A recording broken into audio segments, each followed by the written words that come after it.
بسم الله الرحمن الرحيم. وبالسند المتصل منا إلى الإمام الهمام الحافظ الحجة أمير المؤمنين في الحديث محمد بن إسماعيل بن إبراهيم بن المغيرة بن بردزبة الجوفي البخاري رحمه الله تعالى، نفعنا الله بعلومه وفيوضه آمين. بسم الله الرحمن الرحيم. كتاب المناسك، باب وجوب الحج وفضله.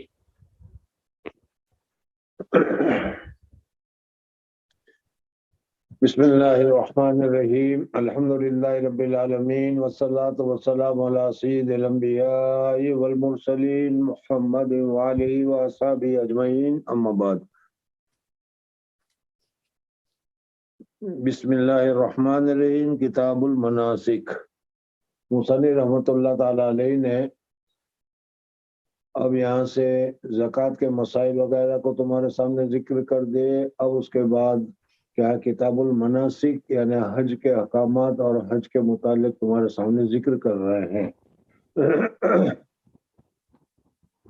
سب سے پہلی بات ہے کہ حج کا معنی کیا ہے. حج کے لغوی معنی ہے قصد کرنا، ارادہ کرنا، اور اصطلاح شرع میں حج کہتے ہیں موقع مخصوص کا، موضع مخصوص کا، مخصوص کام کے لیے ارادہ کرنا، اس کو حج کہا جاتا ہے. یعنی اشہر حج میں مکہ مکرمہ کے ارادہ کرنا اور مکہ مکرمہ میں جا کر کیا حج کے ارادے سے وہاں جو کام کیے جاتے ہیں اس کام کے ارادے سے جانے کا نام ہے حج کرنا. اب حج کی فرضیت جو ہے وہ کب ہوئی ہے، اس سلسلے میں امام بخاری رحمۃ اللہ تعالی پہلا تھا. امام بخاری رحمۃ اللہ تعالی نے حج کا حکم بتایا کہ حج کرنا بھی فرض ہے. جس طریقے سے نماز پڑھنا فرض ہے، جس طریقے سے زکوٰۃ دینا فرض ہے، جس طریقے سے روزہ رکھنا فرض ہے، اس طریقے سے من استطاع الیہ سبیلا حج کرنا بھی فرض ہے. لیکن اس کے لیے صرف فرق اتنا ہے کہ جس آدمی کے لیے مکہ مکرمہ تک جانے کی اور وہاں لے کر آنے کی یہ سواری کا انتظام ہو، خرچے کا انتظام ہو، کھانے پینے کا انتظام ہو، جن لوگوں کا نان و نفقہ اس کے اوپر ہے اس کے لیے اس نے انتظام کیا ہو، ایسے آدمی کے اوپر حج کرنا فرض ہے.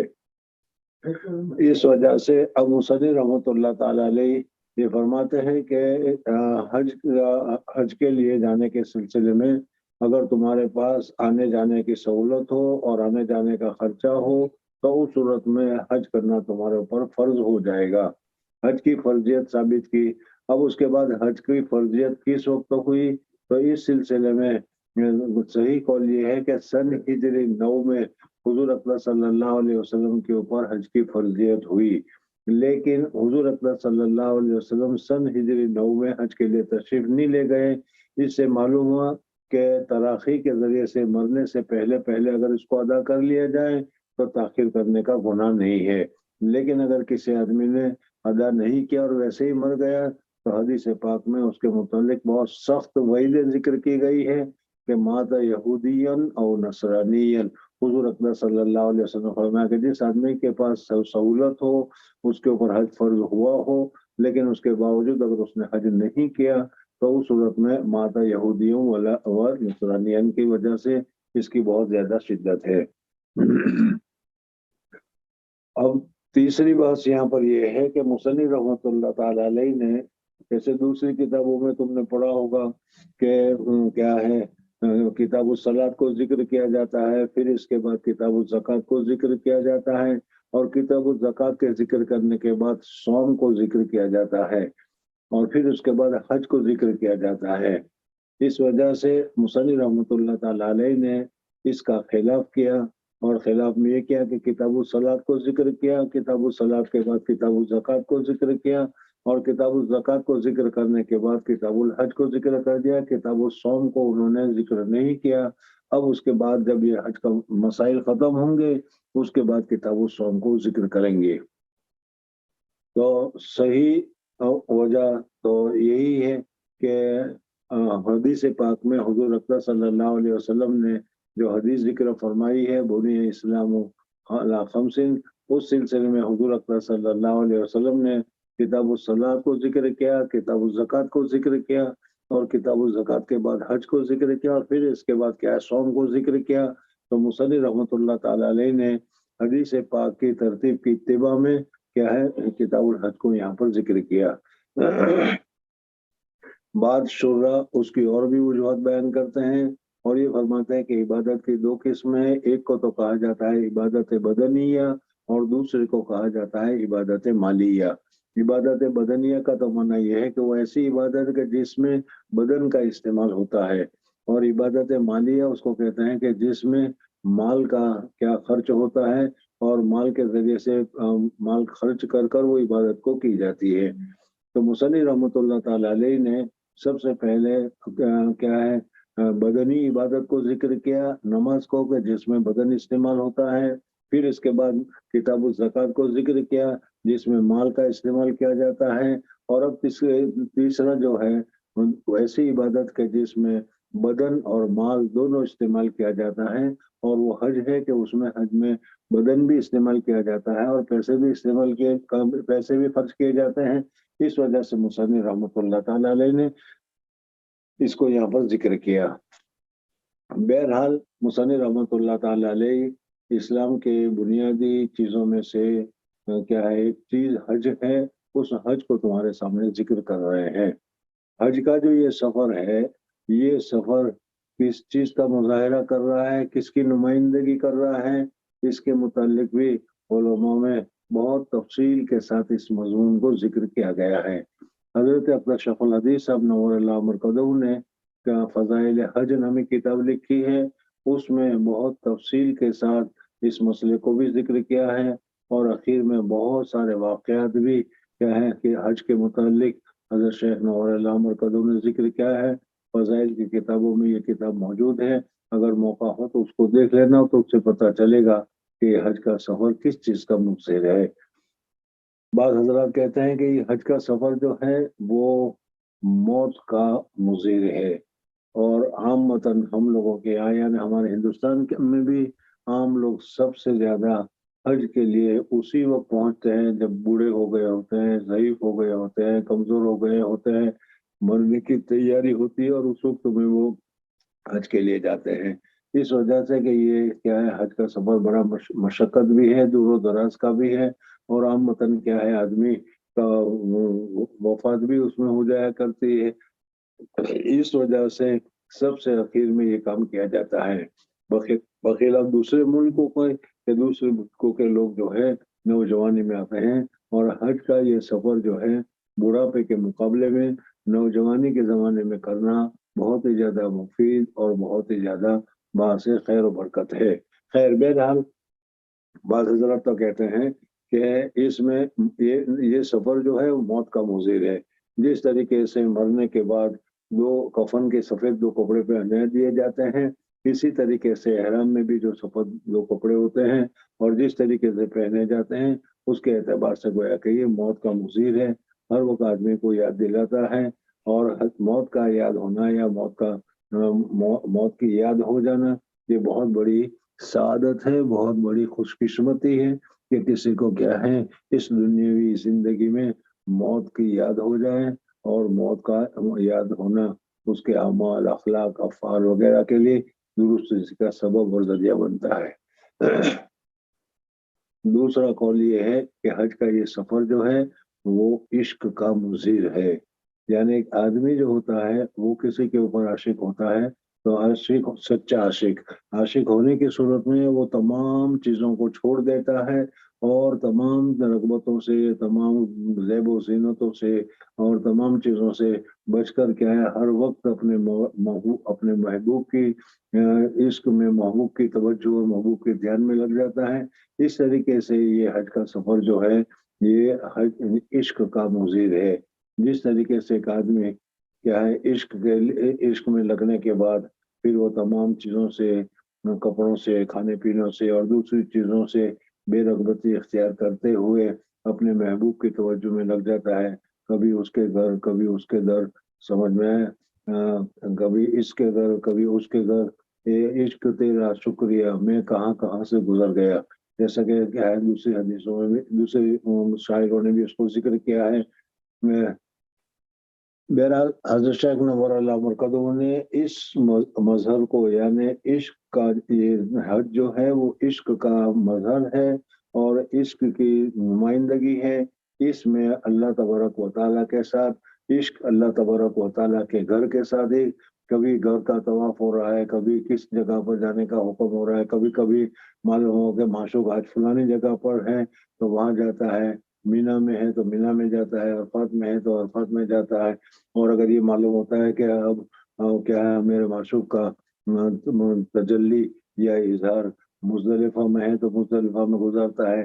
تو اس طریقے سے گویا کہ عاشق ہے اللہ تبارک و تعالیٰ کا، اور اللہ تبارک و تعالیٰ کے عشق میں وہ سرگردہ پھرتا رہتا ہے۔ تو اس وجہ سے حج کا یہ سفر جو ہے وہ عاشقانہ سفر ہے۔ بہرحال حج کا سفر عاشقانہ ہو یا موت کو یاد دلانے والا ہو، بہرحال بہت ہی مبارک سفر ہے، اور اس سفر میں اللہ تبارک و تعالیٰ نے بہت سارے خیر اور برکتیں بھی رکھی ہے۔ حضور اکرم صلی اللہ علیہ وسلم مکہ مکرمہ میں جب تک رہے، 53 سال تک حضور اکرم صلی اللہ علیہ وسلم مکہ مکرمہ میں رہے، اور اس وقت حضور اکرم صلی اللہ علیہ وسلم نے حج کیے یا نہیں کیے، تو کتنے حج کیے اس کی تفصیلات نہیں ملتی، لیکن جب حضور اکرم صلی اللہ علیہ وسلم مدینہ منورہ تشریف لے گئے تو مدینہ منورہ تشریف لے جانے کے بعد حضور اکرم صلی اللہ علیہ وسلم نے سن ہجری 10 میں حضور اکرم صلی اللہ علیہ وسلم نے حج کیا ہے، جس حج کو حجۃ الوداع سے تعبیر کیا جاتا ہے۔ سن ہجری 9 میں حضرت ابوبکر صدیق رضی اللہ تعالیٰ عنہ، حضرت علی رضی اللہ تعالیٰ عنہ اور حضرت ابو ہریرہ رضی اللہ تعالیٰ عنہ کو حضور اکرم صلی اللہ علیہ وسلم نے امیر الحج بنا کر اور وہاں پر کیا ہے اعلان کرنے کے لیے بھیجا تھا کہ اب تک جو کفریہ شرکیہ چیزیں جو وہاں ہوتی تھی، آئندہ وہ ساری کفریہ شرکیہ چیزیں ختم ہو جائے گی۔ ہنود لوگ یا کیا کفار لوگ جو حج کے لیے آیا کرتے تھے تو ان کو بھی آئندہ سے حج کے لیے آنے کی ممانعت کر دی گئی، اور صرف مسلمانوں کے لیے، اور پھر اس کے ساتھ ساتھ جو ایک مہینہ آگے پیچھے کیا کرتے تھے اور اس کو بھی سب کو ختم کرنے کے لیے، چونکہ اس 9ویں ہجری میں یہ بات نہیں تھی، اس وجہ سے حضور اکرم صلی اللہ علیہ وسلم نے ان کو بھیجا، اور پھر اس کے بعد 10ویں ہجری کو حضور اکرم صلی اللہ علیہ وسلم نے اعلان کر دیا کہ میں حج کے لیے جانا چاہتا ہوں، میں حج کے لیے جا رہا ہوں، جن لوگوں کو میرے ساتھ شریک ہونا ہو وہ شریک ہو جائے۔ بس حضور اکرم صلی اللہ علیہ وسلم کا یہ اعلان کرنا ہی تھا کہ سارے کے سارے کیا حضور اکرم صلی اللہ علیہ وسلم کے ساتھ حج کرنے کے لیے تیار ہو گئے، اور تقریباً کیا ہے 1,24,000 صحابہ کرام رضوان اللہ تعالی علیہ مجمعین حضور اکرم صلی اللہ علیہ وسلم کے ساتھ حج کے لیے تشریف لے گئے۔ اور اس حج میں حضور اکرم صلی اللہ علیہ وسلم نے اس حج کے علاوہ حضور اکرم صلی اللہ علیہ وسلم نے دوسرا کوئی اسلامی حج نہیں کیا، اس وجہ سے اس حج کو، اور حضور اکرم صلی اللہ علیہ وسلم نے اس میں بعض ایسے نشانیاں، بعض ایسے الفاظ وغیرہ ذکر کیے جس کی وجہ سے اس حج کو حجۃ الوداع سے تعبیر کیا جاتا ہے، جس کی تفصیل ان قریب آگے آئے گی۔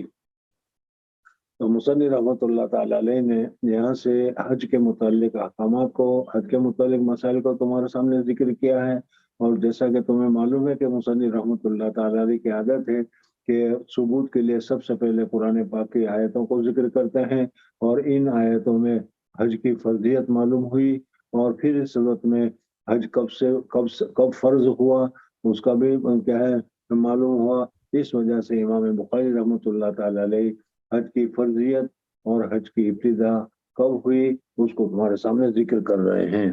باب وجوب الحج وفضلہ، حج کی وجوبیت میں نے ابھی بتایا کہ اسلام میں حج فرض ہے، وجوب فرض کے معنی میں بھی آتا ہے، تو اس وجہ سے حج کی فرضیت اس کے ذریعے سے ثابت ہوئی، اور دوسرا حج کی فضیلت جو ہے وہ فضیلت بھی اس کے ذریعے سے کیا ہے، حدیث میں جو اس کی فضیلت آئی ہے، کن کے اوپر حج فرض ہوتا ہے، اس کے احکامات وغیرہ وہ تمہارے سامنے ذکر کر رہے ہیں۔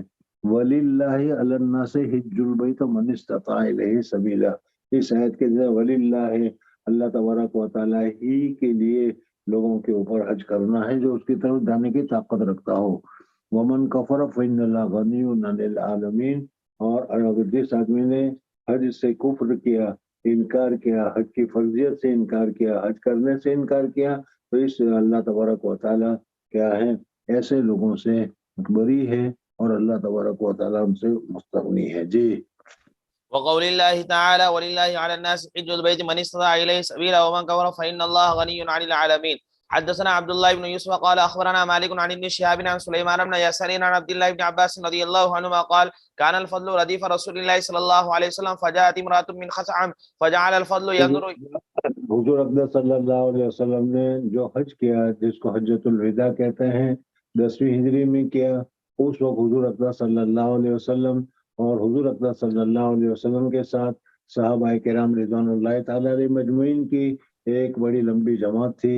جیسا کہ میں نے بتایا کہ بعض حضرات 1,24,000 کی مقدار کو بیان کرتے ہیں. اس میں حضور اقدس صلی اللہ علیہ وسلم کے ساتھ اٹھنے پر حضرت کیا ہے حضرت فضل رضی اللہ تعالیٰ عنہ بھی تھے، اور اسی طریقے سے حضرت اسامہ رضی اللہ تعالیٰ عنہ بھی تھے. حضور اقدس صلی اللہ علیہ وسلم جب عرفات کے میدان سے مزدلفہ کی طرف چلے تو اس وقت حضرت اسامہ رضی اللہ تعالیٰ عنہ حضور اقدس صلی اللہ علیہ وسلم کے ساتھ اٹھنے پر سواری میں شریک تھے. اور پھر جب مزدلفہ سے صبح کو مینا کی طرف چلنے لگے اس وقت حضور اقدس صلی اللہ علیہ وسلم نے اپنی اٹھنی پر حضرت فضل ابن عباس یعنی حضرت عباس رضی اللہ تعالیٰ عنہ کے دوسرے بیٹے، ایک بیٹا تھا حضرت عبداللہ ابن عباس ہے جن کا تذکرہ ہر وقت آپ سنتے آئے ہیں، اور دوسرا جو بیٹا تھا ان کا نام تھا حضرت فضل ابن عباس رضی اللہ تعالیٰ عنہ. حضور اقدس صلی اللہ علیہ وسلم نے ان کو اپنی اونٹنی پر اپنے ساتھ بٹھا لیا تھا، اور حضور اقدس صلی اللہ علیہ وسلم مزدلفہ سے مینا کی طرف چل رہے تھے. ابھی جیسے بتایا کہ بہت سارے صحابہ تھے، اور خود حضور صلی اللہ علیہ وسلم نے فرمایا تھا کہ بھائی مناسک کو سیکھ لو، حج کے احکامات کو مجھ سے سیکھ لو. اس وجہ سے حضور اقدس صلی اللہ علیہ وسلم سے بہت سارے مسائل لوگوں نے پوچھے، اور حضور اقدس صلی اللہ علیہ وسلم نے اس کے جواب بھی دیے. اس وقت مزدلفہ سے تشریف لے جا رہے ہیں تو ایک عورت جو بہت ہی زیادہ حسین اور جمیل تھی وہ بھی حج میں تھی، اور وہ حضور اقدس صلی اللہ علیہ وسلم کے پاس آئی اور آ کر اس نے کہا کہ ان ابھی ادرکا، میرے والد صاحب جو ہے اس والد صاحب کے اوپر حج فرض ہو گیا تھا، یعنی حج کی فرضیت کی جو چیزیں ہیں وہ ساری کے ساری ان کے اوپر ہو گئی تھی، لیکن وہ کسی وجہ سے حج نہیں کر سکے. افا حجون ہو تو کیا میں اس کی طرف سے حج بدل کروں؟ تو یہ میرا حج بدل کرنا درست ہوگا یا یہ درست نہیں ہوگا؟ بہرحال مسئلہ تو ابھی ان قریب آئے گا. حدیث کو پہلے سمجھ لے کہ ہر ایک آدمی کا دل میں اللہ تبارک و تعالیٰ نے یہ خواہش رکھی ہے کہ حسین اور اچھی سے اچھی چیز کی طرف وہ دیکھیں، یا اچھی چیز کو دیکھنے کی طرف وہ رغبت کرتا ہے. پھول بہت ہی زیادہ خوبصورت ہوتا ہے، اس کو دیکھتا ہے یا دیکھنے کی رغبت کرتا ہے. اچھا مکان ہو، اچھے جوتے ہو، اچھے کپڑے ہو، تو اس اچھے چیزوں کو دیکھنے کی طرف اس کی رغبت ہوتی ہے. تو اسی طریقے سے اس میں شہوت وغیرہ کا ہونا کوئی ضروری نہیں ہے. تو اسی طریقے سے یہ عورت جو تھی بہت زیادہ حسین تھی، بہت ہی زیادہ جمیل تھی. حج کا احرام باندھا ہوا ہے، حج کے موقع ہے، مینا سے کیا ہے مزدلفہ سے مینا کی طرف جا رہے ہیں، 10ویں تاریخ ہے اور صبح کا وقت ہے. یہ ساری چیزیں ذہن میں رکھ لو. اور ایک عورت سامنے آ جاتی ہے حضرت فضل رضی اللہ تعالیٰ عنہ، یہ بھی حضرت عباس رضی اللہ تعالیٰ عنہ کے صاحبزادے ہیں، اور بہت ہی حسین اور جمیل، یہ بھی خود بہت ہی حسین اور جمیل اور نوجوان تھے. تو انہوں نے اس عورت کی طرف دیکھنا شروع کیا. حضور اقدس صلی اللہ علیہ وسلم کے ساتھ تھے، اور حضور اقدس صلی اللہ علیہ وسلم نے حضرت فضل کے چہرے کو اس عورت کی طرف سے پھیر دیا کہ حضرت فضل کی نظر جو ہے اس عورت کے اوپر نہ پڑے. یہاں پر سوال یہ ہوتا ہے کہ حضور اقدس صلی اللہ علیہ وسلم عورت کو بھی کہہ دیتے کہ تم ادھر منہ پھرا لو، لیکن چونکہ وہ سوال پوچھنے کے لیے آئی تھی اور منہ پھرا لیتی تو سوال اچھی طرح سمجھ میں نہیں آتا، یا سوال کا جواب اچھی طریقے سے وہ نہیں سمجھتی. اس وجہ سے حضور اقدس صلی اللہ علیہ وسلم نے عورت کو حکم نہیں کیا، اور حضرت فضل رضی اللہ تعالیٰ عنہ کو کہا، یا اپنے ہاتھ سے حضرت فضل رضی اللہ تعالیٰ عنہ کے چہرے کو پھرا لیا. یا ایک دوسری بات بھی یہاں پر ہے، اور وہ مسئلہ یہ ہے کہ دیکھو اگر عورت کو کیا ہے شہوانی خیال نہ ہو اور اس صورت میں اگر عورت پرائے مرد کی طرف وہ دیکھتی ہے تو عورت کے لیے پرائے مرد کی طرف دیکھنا جائز اور درست ہے، لیکن مرد کے لیے ہے کہ مرد کے شہوت ہو تو بھی دیکھنا جائز نہیں ہے، اور بغیر شہوت ہو تو بھی پرائی عورت کی طرف دیکھنا جائز نہیں ہے۔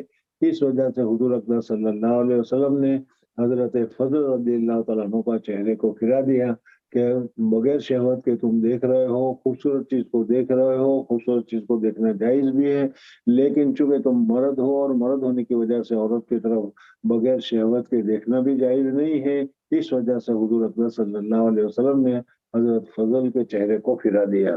جی،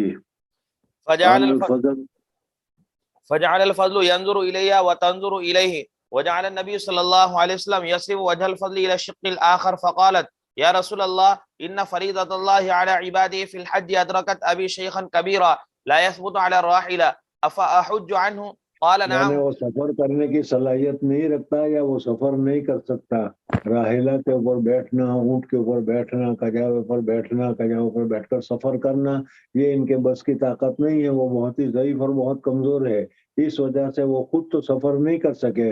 باقی کیا ہے، پہلے جب مال آیا تھا، جس کے پاس مال تھا اس وقت وہ کر سکتا تھا، اس کے وہ گویا کہ حج فرض ہے۔ تو آج بھی اگر کسی آدمی کے پاس حج کے دنوں میں، حج کے جو اشہر حرم ہیں، شوال، ذوالقعدہ، ذی الحجہ کے دنوں میں اگر کسی آدمی کے پاس 1.5 لاکھ 2 لاکھ روپے اگر آ جائے اور وہ اس کا مالک بن جائے تو پھر اس صورت میں اس کے اوپر حج کرنا فرض ہو جاتا ہے۔ اگر اس وقت ادا کر لے تو ٹھیک ہے، لیکن فوری ادا نہ کرے تو مرنے سے پہلے پہلے ادا کر لے گا تو بھی وہ کافی ہو جائے گا۔ لیکن اگر مرنے سے پہلے، ادا کرنے سے پہلے اگر وہ کسی صورت میں وہ معذور ہو گیا یا کیا ہے، ضعیف ہو گیا، کمزور ہو گیا، بیمار ہو گیا، یا اس کو ویزا نہیں مل رہا، یا اس کو پاسپورٹ نہیں بن رہا، بہت ساری شکلیں ہیں، تو پھر اس صورت میں حج اس کے اوپر فرض ہو گیا ہے۔ اس وجہ سے اس کو اس کی طرف سے حج بدل کرنے کا، اس کو مرنے کے وقت وصیت کرنی ضروری ہوگی۔ اگر وہ وصیت کر کے مرے گا تو اس کے مال کے ایک سلوس میں سے حج بدل کرایا جائے گا۔ بہرحال یہاں پر اصل مسئلہ جو ہے وہ یہ ہے، جو یہاں عورت نے حضور صلی اللہ علیہ وسلم سے مسئلہ پوچھا تھا تو اس میں مرد کے اوپر حج فرض ہو اور اس کی جگہ پر حج بدل میں عورت کو بھیج دیا جائے، یا عورت کے اوپر حج فرض ہوئی ہو اور اس کی جگہ میں مرد کو بھیج دیا جائے، تو یہ دونوں صورتیں جائز اور درست ہے۔ لیکن اصل چیز یہ ہے کہ حج بدل اس میں جائز ہے یا نہیں ہے۔ تو اس سلسلے میں یاد رکھو کہ جو عبادت بدنیہ ہے، عبادت بدنیہ میں بدل درست نہیں ہے، یعنی تمہارے اوپر فجر کی نماز فرض ہوئی، اس کی جگہ پر دوسرا آدمی تمہاری طرف سے فجر کی نماز پڑھ لے، تمہارے اوپر روزے فرض ہوئے تو اس کی جگہ پر دوسرا آدمی تمہاری طرف سے فرض روزے رکھ لے، تو یہ درست نہیں ہے۔ عبادت بدنیہ میں خود عبادت کرنا ضروری ہے، اور خود عبادت اس لیے کہ اس میں بدن کا استعمال کرنا اور بدن کو کیا ہے، تکلیف میں ڈالنا مقصود ہے، اس وجہ سے کوئی دوسرا کرے تو اس کو کافی نہیں ہے۔ عبادت مالیہ میں تو مال خرچ کرنا ہے، اس وجہ سے تم مال خرچ کرو یا تمہاری جگہ پر کوئی دوسرا تمہاری طرف سے مال خرچ کرے تو اس میں کوئی زیادہ فرق نہیں ہوتا۔ اس وجہ سے عبادت مالیہ میں تو نیابت درست ہے، لیکن عبادت بدنیہ میں درست نہیں ہے۔ ابھی میں نے تھوڑی دیر پہلے بتایا تھا کہ حج کا یہ جو فریضہ ہے، جس میں عبادت بدنیہ بھی ہے، عبادت مالیہ بھی، دونوں پہلو اس کے اندر میں ہے۔ اس وجہ سے علماء نے فرمایا کہ عبادت مالیہ کی وجہ سے تو بدل درست ہے، لیکن عبادت بدنیہ کی وجہ سے اس صورت میں یہ درست ہوگا جب وہ خود اپنے بدن کے ذریعے سے، اپنے آپ سے وہ حج کے افعال کو ادا نہیں کر سکتا، تو پھر اس صورت میں اگر وہ دوسرے کو وہ بھیجے گا تو پھر اس صورت میں یہ حج بدل اس کی طرف سے درست ہو جائے گا۔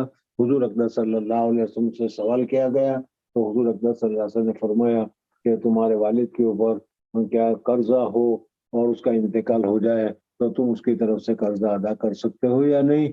صحابی نے کہا کہ ہاں ادا کر سکتے ہیں۔ کہا کہ اسی طریقے سے اللہ کا فرض ہے، اللہ کا ایک ذمہ ہے، قرضہ ہے، اس وجہ سے اگر وہ خود نہیں کر سکا تو پھر اس کی طرف سے اگر دوسرا کوئی حج بدل کر دے گا تو یہ جائز اور درست ہے. جی افاحج عنه قال نعم وذلك في حجة الوداع. باب قول الله تعالى يأتونك رجالا وعلى كل ضامر يأتين من كل یا تو نہ کا قرآن میں نون نہیں ہے. يأتوك رجالا وعلى كل ضامر يأتين من كل فج عميق ليشهدوا منافع لهم فجاجا الطرق الواسعة. مصنف رحمۃ اللہ تعالیٰ علیہ نے اس آیت میں ذکر کیا کہ یاتو کا رجالن وعلی کل ضامر یاتین من کل فج عمیق. حج کے سفر کے لیے آدمی پیدل بھی سفر کر سکتا ہے، پیدل سفر کر کے بھی حج کرنا جائز اور درست ہے، اور سواری کے ساتھ سے یا سواری پر بھی حج کرنا درست اور جائز ہے.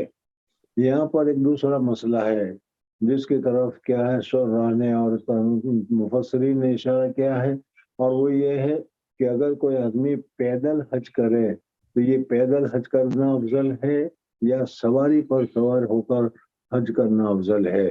سمجھ میں آ گیا؟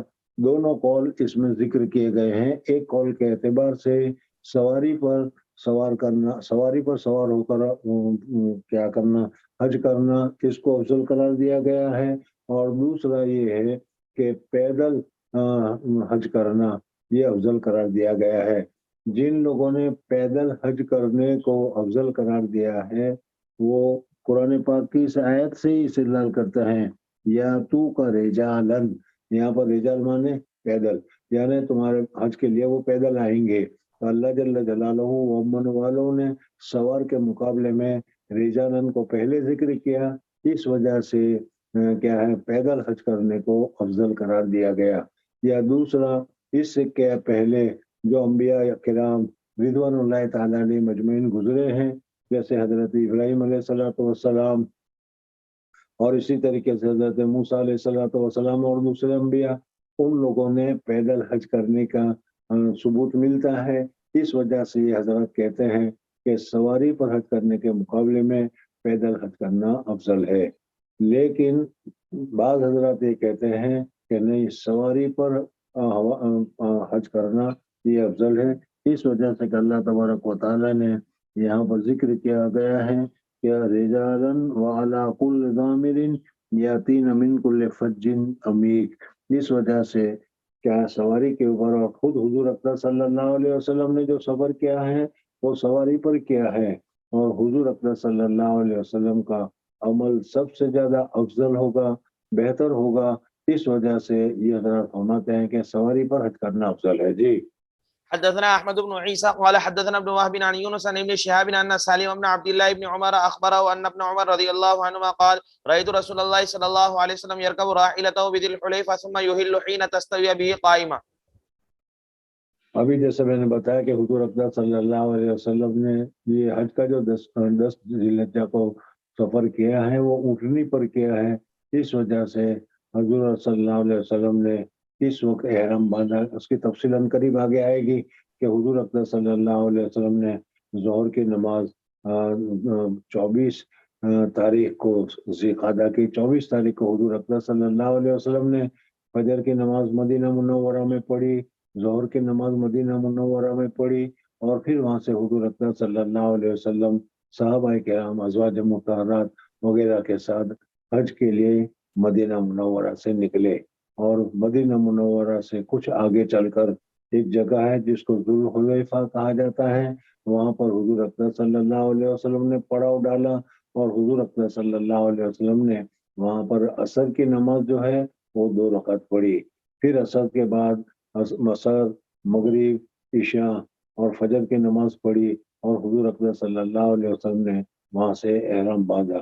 بہرحال تفصیلات حجۃ الوداع کے قریب آگے آئے گی، وہ وہاں آئے گا. یہاں پر اتنا ہے کہ حضور اکرم صلی اللہ علیہ وسلم مدینہ منورہ سے نکل کر ذوالحلیفہ میں پہنچے. جی حدثنا ابراهيم بن موسى قال اخبرنا الوليد قال حدثنا الاوزاعي سمع عطاء يحدث عن جابر بن عبد الله الانصاري رضي الله عنهما ان اهلال رسول الله صلى الله عليه وسلم من ذي الحليفه حين استوت به راحلته رواه انس وابن عباس. حضور اکرم صلی اللہ علیہ وسلم نے احرام ذوالحلیفہ سے باندھا. اس وجہ سے آج بھی یہ مسئلہ ہے کہ اگر کوئی آدمی